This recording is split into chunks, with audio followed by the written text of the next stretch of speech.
बिस्मिल्लाहिर्रहमानिर्रहीम। अस्सलाम वालेकुम नाज़रीन, उम्मीद करता हूँ कि आज सब लोग खुश होंगे, खैरियत से होंगे। सादिक उर रहमान अल मारूफ डकी भाई का हवालातों के बाद पहला वीलॉग, 100 दिन की कैद और असारत के बाद पहला वीलॉग, यकीन करें दिल दुखी है।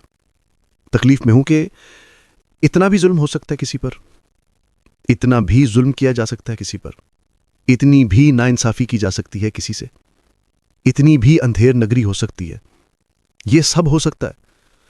ये सोच सोच कर दिल दुखी है, और इसलिए मैं ये आपसे बात कर रहा हूँ कि दिल बहुत दुखी है। मैंने कहा आपसे बात करूँ इस पर।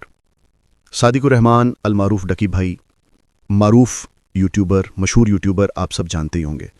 डकी भाई का वीलॉग सुनते हुए मैं बहुत दुखी हुआ, क्योंकि वो कई मर्तबा दरमियान में रोया, कई मर्तबा उसकी आंखों में आंसू आए, कई सवालात उसने किए हम सब से कि मेरे दादे का क्या कसूर था, मेरे दिल के मरीज बाप का क्या कसूर था, मेरी माँ का क्या कसूर है, मेरी बीवी का क्या कसूर है, मेरे भाइयों का क्या कसूर है। डकी भाई पर इल्ज़ाम क्या था? वैसे तो एनसीसीआईए ने बड़े ही पर्चे लंबे ही खींच दिए।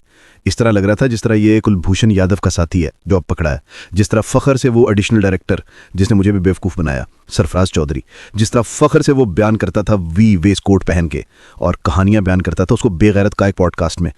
मैं हैरान हुआ कि जो सामने बैठा था उसने भी नहीं कहा कि आप अगर किसी ने जुर्म किया है तो आपने पकड़ लिया है, ठीक है, अदालत फैसला करेगी, आप किसी को बेगैरत कैसे कह सकते हैं। डकी भाई का कसूर ये था कि एक जाने अनजाने में ये एक जुए की ऐप को प्रमोट कर रहा था। ये वही जुए की ऐप है जो पीएसएल की स्पॉन्सर भी थी। ये वही जुए की ऐप है जो हमारे खिलाड़ियों के सीनों पर जिसका लोगो लगा होता था। और ये वही जुए की ऐप है जिसका एक ब्रांड एम्बेसडर भी है, बड़ा आदमी। लेकिन डकी पकड़ा गया, और फिर जिस तरह उसको पकड़ा, वो चीन से आया था, मलेशिया जा रहा था अपनी बीवी के साथ। ड्रामा ही रंग दिया गया कि पता नहीं फरार हो रहा था मुल्क से। डकी ने अपने 52 मिनट के वीलॉग में बहुत सारी बातें बताई। वो ठीक कह रहा था कि 100 दिन की कैद है, कदम कदम पर छितर पड़े हैं। डक्की ने अपने वीलॉग में 2-3 हौलनाक मंजर बताए जिन पर मैं बहुत दुखी हूं। एक, सरफराज चौधरी का वहशियाना सलूक। डक्की ने बताया कि जब उन्हें सरफराज चौधरी के सामने पेश किया गया तो उसने आते ही मां बहन की गालियां देना शुरू कर दी। फिर उसने मेरे मुंह पर थप्पड़ मारा और कहा मुंह ऊपर करो, फिर दूसरा, फिर तीसरा, फिर चौथा थप्पड़ मारा। फिर मुझे कहा घुटनों के बल आ जा और हाथ ऊपर करवा के बिठाया। दूसरा मंजर, 7 साल के बच्चे से गालियां। सरफराज चौधरी ने वीडियो कॉल की और दूसरी तरफ 7 साल का बच्चा था। उसने बच्चे से पूछा तुम डक्की को जानते हो? बच्चे ने इस बात में जवाब दिया। तो सरफराज चौधरी ने उस बच्चे से कहा कि इसको गाली दो। बच्चे ने गाली दी। उसने कहा एक और दो, एक और दो। और पीछे से बंदा डक्की को मार रहा है। डक्की घुटनों के बल हाथ ऊपर करके बैठा है और उसकी आंखों से आंसू थे। डक्की ने कहा ये एनसीसीआईए है, ये इस हुकूमत का तोहफा है, और ये इस तरह के लोग, ये जानवरनुमा लोग बिठाए हुए हैं। तीसरा, जो इन्वेस्टिगेशन में उन्होंने ढोंग किया, उस पे डक्की ने बताया कि पहले 23 मिनट में मैंने सब कुछ बता दिया, अपने मोबाइल्स के पासवर्ड, ईमेल्स का पासवर्ड, लेकिन मेरा 23 दिन रिमांड उन्होंने रखा। और जब एक दोस्त खाने के बारे में पूछने आया तो डक्की उसके पांव पड़ गया, हाथ बांध के रोने लग गया कि मुझे खाना छोड़ो, बस इन एनसीसीआईए वालों को सिफारिश करो कि मुझे कम मारें, जो कुछ कह रहे हैं मैं मान रहा हूं, मुझे मारते क्यों हैं। डकी भाई ने बताया कि चूंकि वो मिडिल क्लास का था, ना वडेरा, ना जागीरदार, ना कोई अफसर उसका सरपरस्त था, इसलिए उसे कदम कदम पर जलील किया गया। डकी के आईओ यानी शुआइब रियाज ने उसके अकाउंट से जो 3-3.25 लाख डॉलर, तकरीबन 9 करोड़ रुपए बनते हैं, वो अपने अकाउंट में शिफ्ट कर लिए। सरफराज चौधरी डकी की अलिया यानी अरूप जतोई को बुलाकर कहता था कि मैं ही यहां अदालत हूं, मैं ही यहां जज हूं। अरूप जतोई पर मुकदमा ना बने, वो गिरफ्तार ना हो, इसके लिए 1 करोड़ रुपए मांगा गया।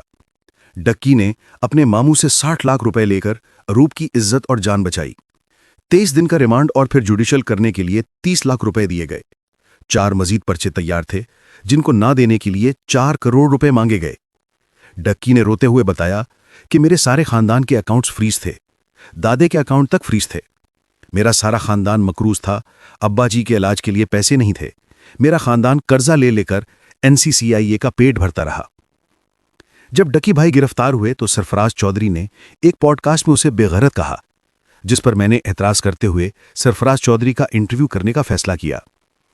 मैं सरफराज चौधरी मुझे अपने दफ्तरी हालात दिखाने के बहाने ले गया ताकि वो मुझे बेवकूफ बना सके।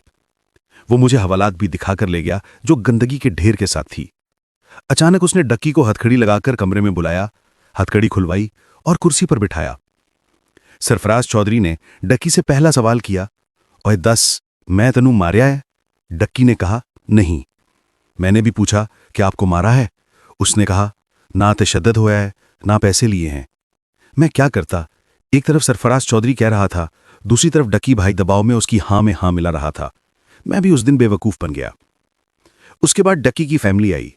सरफराज ने उनको भी एक अलहदा कमरे में बिठाकर खाना खिलाया ताकि वो मुझे बावर करा सके कि वो कितना अच्छा अफसर है।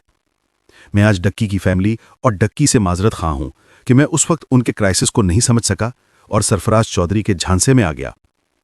काश हमें पता चल जाता, हम भी कम से कम कुछ साथ ही देते। ये डक्की भाई की हिम्मत है कि वो इस सारी तकलीफ के बाद खड़ा रहा।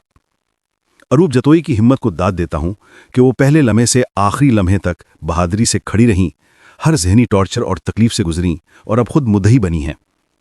इस सारे मामले में आईएसआई और एमआई का किरदार काबिल तारीफ रहा है। जब इन्हें पता चला कि उनका नाम मिसयूज किया जा रहा है, उनके नाम पर पैसे लिए जा रहे हैं, तो उन्होंने जिस तरह इस सारे मामले को समेटा, तहकीकात की और सारे मुल्जिमान को पकड़कर अदालत में पेश किया, ये काबिल तारीफ है। अगर ये एजेंसियां पीछे ना होती तो अब तक वो सारे छूट कर दोबारा ओहदों पर आ चुके होते। पाकिस्तान जिंदाबाद।